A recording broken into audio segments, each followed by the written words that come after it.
Australia. Children stripped, assaulted and tear-gassed at detention centre. Australian Prime Minister Malcolm Turnbull has called for a national investigation into allegations of abuse and torture at a juvenile detention centre. The allegations, which appeared on Australian Broadcasting Corporation Yes for Corner's investigative program, showed children as young as 10 being stripped naked, assaulted, tear-gassed and kept in solitary confinement. Like all Australians, I have been deeply shocked and appalled by the images of mistreatment at the Dondale Centre in Darwin, the capital of Australia's Northern Territory, Turnbull said. We will get to the bottom of what happened here. We want to know why there were inquiries into this centre which did not turn up the evidence and the information that we saw on Four Corners last night. Turnbull said he had met with the Northern Territory Chief Minister Adam Giles and Australian Attorney-General George Brandis. Read Marine. A statement. Peter O'Brien, a lawyer who is representing two of the boys highlighted in the report, said the government's investigation must be as expansive as possible. It needs to scrutinize all tiers of the Northern Territory prison hierarchy, from the guards who perpetrated the abuse right up to the Chief Minister, the statement said. Child torture program also showed footage of a teenage boy in a different detention center in the Northern Territory, hooded and strapped to a chair half-naked in what the lawyer described to ABC as Guantanamo Bay-style treatment. Dylan Dollar, then 17, had a hood placed over his head, and his ankles, wrists and neck were shackled in a detention center in Alice Springs in 2015 after, authorities say, he threatened to hurt himself, ABC reported. Dollar also was one of 16 who the ABC report said were tear-gassed in 2014 at the Dondale Centre in Darwin, about 1,290 kilometers 800 miles northwest of Alice Springs.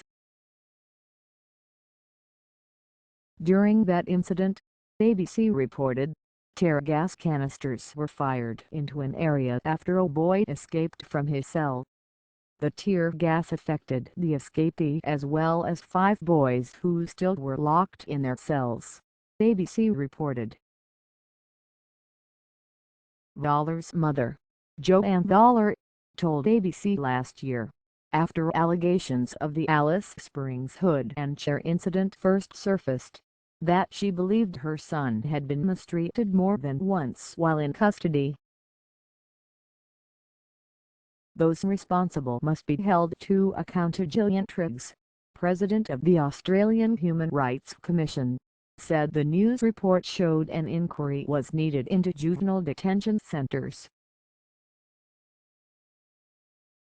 If one of us were to have been found to have treated our children in this way, we would probably be charged with a criminal offence and the children taken away from us, Triggs said, according to CNN affiliate 7 News. Other politicians have also expressed their outrage at the report. Sarah Henderson, a member of Parliament for Corangamite, said on Twitter that the abuse shown in the Four Corners special amounted to child torture. Those responsible must be held to account for these crimes, she said.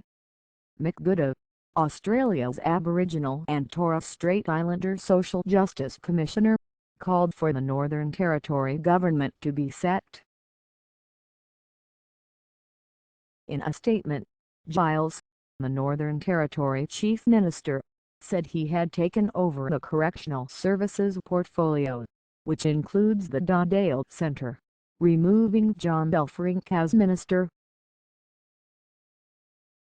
Giles added that police have formed a special task force under its Special References Unit, and the issues raised in the Four Corners program last night have been declared a major investigation.